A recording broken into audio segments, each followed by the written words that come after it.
So Dr. Okonjo-Iweala, this is our last question, but I think it goes really well with the point that you just made about female labor force participation rate.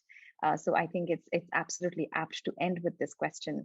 Now, as a woman and as a woman of color, I have to ask this of you, which is, you have a long-standing career and credence in the development sector. You have won multiple accolades. You have not only broken the glass ceiling, you've nearly shattered it. So what were some of the challenges you faced as a woman and as a woman of color moving up the ranks in a highly bureaucratic system, and how did you overcome it to be where you are today? Thank you. Wow. That could take the whole day. I've actually written a book about some of this, which is recently published with Julia Gillard, the former Prime Minister of Australia. It's called Women and Leadership: Real Lives, Real Lessons. And we were talking with each other on the side of conferences, and we noticed in spite of our vast cultural differences, as women leaders, we were having the same kind of experience.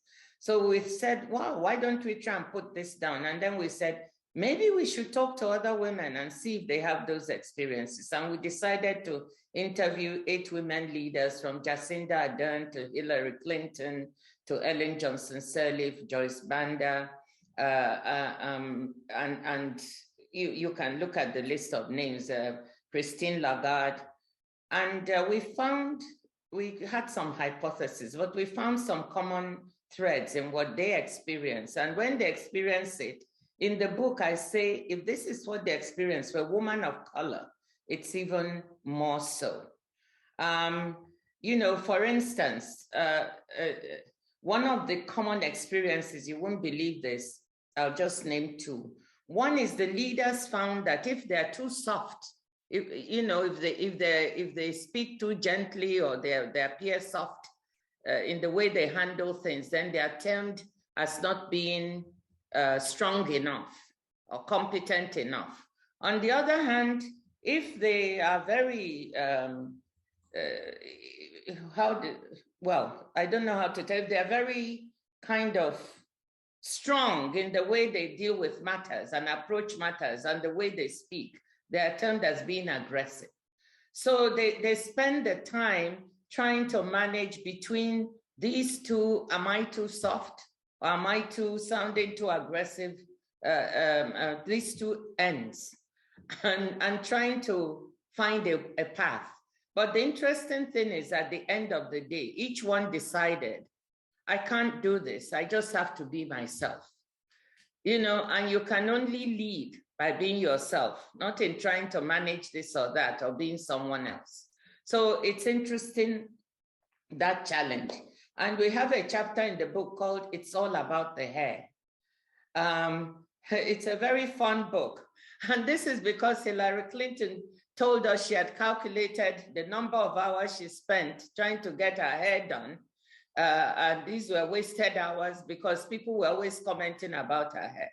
But it led us to ask the women leaders, these prime ministers and presidents, what about appearance? And all of them, without a doubt, and I spoke to Angela Merkel recently, who just retired as chancellor, and she too had the same experience, found that when they entered as a leader, people were more looking at the appearance, what they were wearing, whether they were overweight or underweight or what it was, paying more attention, and media was not kind. They were writing more about that than about what they had to say. So how did we all deal with this?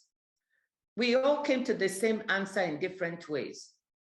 For me, you see the way I dress. I love African clothes. I've always dressed like this. I evolved a style with my headdress. I don't have to worry about my hair because I have this headdress, thank God. And people know I'm going to appear like this. So they don't spend their time wondering what is Ngozi Okonjo-Iweala going to look like. They know it will only be the color of what I wear and the pattern that might change, but they know my look. So all these women said, I started wearing pantsuits. Angela Merkel told me, look, I just decided to wear this and just change the color of the jacket. every day. But people now know when I appear, this is what I'm going to look like. So they no longer kind of think about my appearance. They focus on what I have to say. So these are some of the challenges. And if you're a woman of color, you know, the challenge when you walk into a room is that people see your color and what you're wearing, but your color most of all before they see you, and they're already making judgments about whether you're up to the job or whether you're going to say something intelligent. And, you know, I've had this challenge. So the thing is not to let it faze you. My father brought me up to say, if people think like that, it's their problem, not yours. So when I walk into a room, if you see that kind of look, for me, it's their problem. And I start focusing on what I have to say. But, you know, goodness, I've found that the minute you start talking and what you have to say makes sense and is substantive, people forget whether you're a woman, you're of color, you're not of color. So I always tell women, if you're going to do something, be very clear on your subject. Know what you're talking about.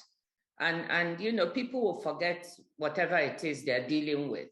Color or no color, clothes or no clothes. Sorry, this is a very long answer, but you asked. And these are only just two things that from the book. So I'm not trying to sell the book, but you can go and read it.